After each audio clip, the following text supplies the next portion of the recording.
নমস্কার বন্ধুরা, ঘরোয়া রান্না বাই চৈতালিতে সবাইকে স্বাগত জানাই।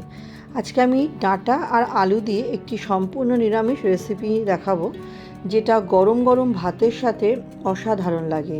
নিরামিষের দিনে হোক বা আমিষের দিনে আপনারা যখনই ইচ্ছা হবে এটা বানিয়ে নিতে পারবেন। আমি ডাঁটাগুলো একটা মাপে করে লম্বা লম্বা করে কেটে নিচ্ছি। দেখুন, প্রত্যেকটা ডাঁটার মাপ আমার সমানই রাখবো আমি, একটু ছোট বড় হলে অসুবিধা নেই। ডাঁটাগুলো কেটে নেবো আমি সবার আগে। তারপর আমি ডাঁটাতে যে আলু দেবো সে আলুটাও কেটে নেবো। ডাঁটা আমরা সবাই কাটতে পারি, এরকম একটুখানি করে কেটে রোয়াটা এরকম কেটে নিতে হয়। সজনে ডাঁটা খেতে এতটাই ভালো লাগে যে আদার্স ডাঁটার থেকে সজনে ডাঁটাই যেন সব থেকে বেশি ভালো লাগে। আপনারা কে কে সজনে ডাঁটা খেতে ভালোবাসেন অবশ্যই জানাবেন। ডাঁটাগুলো কাটা হয়ে গেছে, এটা পাত্রের মধ্যে নিয়ে নিলাম। নিয়ে এবার আমি যে আলুগুলো খোলা ছাড়িয়ে রেখেছিলাম সেইগুলো আমি কেটে নেবো। আলুগুলো আমি একটু লম্বা লম্বা করে কারো অনেকটা আলু ভাজার মতো আলু ভাজার মতো তো পাতলা পাতলা করবো না, একটু মোটা রাখবো, আবার খুব মোটাও রাখবো না, মোটামুটি একটা সাইজ করে দেখুন কেটে নিচ্ছি। এইভাবে আমি সব কটা আলুই কিন্তু কেটে নেবো। আমার রেসিপি আপনারা কে কোথা থেকে দেখছেন অবশ্যই জানাবেন বন্ধুরা। আপনাদের সুন্দর সুন্দর কমেন্টগুলো পড়তে যেমন ভীষণ ভালো লাগে, আপনাদের কমেন্টে আমি রান্না করা উৎসাহ পাই। রেসিপিটি ভালো লাগলে অবশ্যই পরিবার বন্ধুবান্ধবের সাথে শেয়ার করে পাশে থাকবেন। আলুগুলো আমার কাটা হয়ে গেছে। এবার আমি ওই প্লেটের মধ্যে আলু আর ডাঁটাটা নিয়ে ওটা খুব ভালো মতো কিন্তু আমি ধুয়ে নিয়েছি। এদিকে একটা মশলা করব, তার জন্য একটা মিক্সিং জারে নিয়েছি হচ্ছে 1 চামচ মতো সাদা তিল, 1 চামচ পোস্ত, নিয়ে নেবো হচ্ছে খুব সামান্য একটুখানি সাদা জিরে, আর এখানে নেবো আমি 10 থেকে 12টা গোটা গোলমরিচ আর 2টো কাঁচা লঙ্কা। ঝালটা কিন্তু অবশ্যই আপনারা স্বাদ অনুযায়ী দেবেন, আপনারা যেরকম ঝাল খান সেরকমই ঝালটা দেবেন। দিয়ে এটাকে একটু শুকনোভাবে নেড়ে নিয়ে তারপর সামান্য জল দিয়ে স্মুথ ব্লেন্ড করে নেবো। অন্যদিকে কড়াই বসিয়ে দিয়ে কড়াইতে আমি সর্ষের তেল দিলাম। রান্নাটা আমি সর্ষের তেলে করব, আপনারা চাইলে সাদা তেলও করতে পারেন। তেলে ফোড়ন দিলাম কালো জিরে এবং 2টো মতো শুকনো লঙ্কা আমি ফোড়ন দিয়ে দেবো। দিয়ে ফোড়নটা আমাকে একটু হালকা নাড়াচাড়া করে নিতে হবে।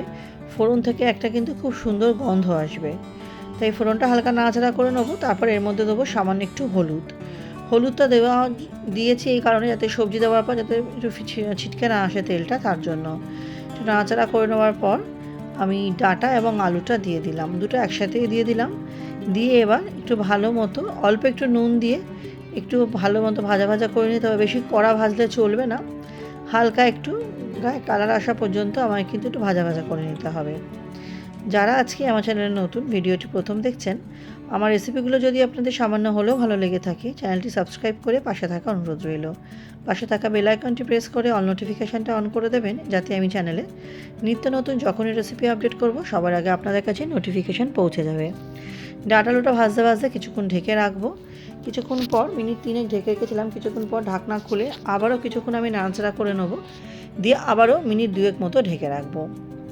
পুরনো বন্ধুদের অসংখ্য ধন্যবাদ এভাবে পাশে থাকার জন্য, এবং নতুন বন্ধুদের আগাম ধন্যবাদ সাবস্ক্রাইব করে পাশে থাকার জন্য। ডাঁটা আলু দেখুন আমার কিন্তু ভালো মতো ভাজা ভাজা হয়ে গেছে। এই পর্যায়ে যে আমি বেটে রেখেছিলাম মশলাটা সেটা কিন্তু এর মধ্যে দিয়ে দেবো। দিয়ে ডাঁটা আলুর সাথে একটু ভালো মতো আমায় কিন্তু এটা নাড়াচাড়ি নিতে হবে, যাতে ডাঁটা আলু দুটোর মধ্যে যাতে মশলাটা খুব ভালো মতো ঢুকে যায়। মশলাটা আমাকে একটু বেশ ভালো মতো আগে কষিয়ে নিতে হবে। তারপর আমি এর মধ্যে মশলা বাটি ধোয়া জল দেবো। আগে ভালো মতো আমি মশলার সাথে আলু ডাঁটা আগে কষিয়ে নিচ্ছি। আলু ডাঁটা আমার ভালো মতো কষে গেলে এর মধ্যে দিয়ে দেবো টমেটোটা দিয়ে টমেটোর সাথেও কিন্তু একটু ভালো মতো কষিয়ে নিতে হবে। কষাতে কষাতে দেখবেন টমেটোগুলো কিন্তু আমার নরম হয়ে যাবে। আপনারা যারা টমেটোটা খুব একটা পছন্দ করেন না, টমেটোটা স্কিপ করে যাবেন। আমার কিন্তু ডাঁটা আলুর এই রেসিপিতে টমেটোটা ভীষণই ভালো লাগে, তাই আমি টমেটোটা দিয়েছি। আপনাদের ইচ্ছা না করলে আপনারা স্কিপ করে যাবেন। দিয়ে একটু ভালো মতো আমাকে নাড়াচাড়া করে আমাকে টমেটোটা যাতে একটু গলে যায় তার জন্য আমার কিছুক্ষণ এটাকে হতে দিতে হবে। এটাকে আমি কিছুক্ষণ হওয়ার পর এর মধ্যে আমি মিক্সির বাটি দেওয়া সামান্য একটু জল দিয়ে দেবো। জল দিয়ে জলটা একটু ভালো মতো আমায় কিন্তু মিশিয়ে নিতে হবে। টমেটো আলু আর ডাঁটার সাথে জলটা আমাকে একটু ভালো মতো মিশিয়ে নিতে হবে। বেশ কিছুক্ষণ ভালো মতো মেশানো হয়ে যাওয়ার পর আমি কিন্তু এটাকে ঢেকে দেবো। ঢেকে কিন্তু মিনিট 4 থেকে 5 মতো এটাকে রাখবো, যাতে ভালো মতো টমেটো ডাঁটাটা আমার সেদ্ধ হয়। মিনিট 3 থেকে 4 ঢেকে দিলেই এটা কিন্তু আমার গরম গরম পরিবেশন করার জন্য রেডি হয়ে যাবে। তাহলে বন্ধুরা, রেসিপিটা আমার কেমন লাগলো অবশ্যই কিন্তু জানাবেন। আমার সাথে রেসিপিটি শেষ পর্যন্ত ধৈর্য সহকারে দেখার জন্য সবাইকে অসংখ্য ধন্যবাদ। আজকের মতো ভিডিওটা এখানেই শেষ করছি। নেক্সট দিন আবার হাজির হয়ে যাব নতুন কোনো রান্নার সাথে। সবাই খুব ভালো থাকবেন, সুস্থ থাকবেন।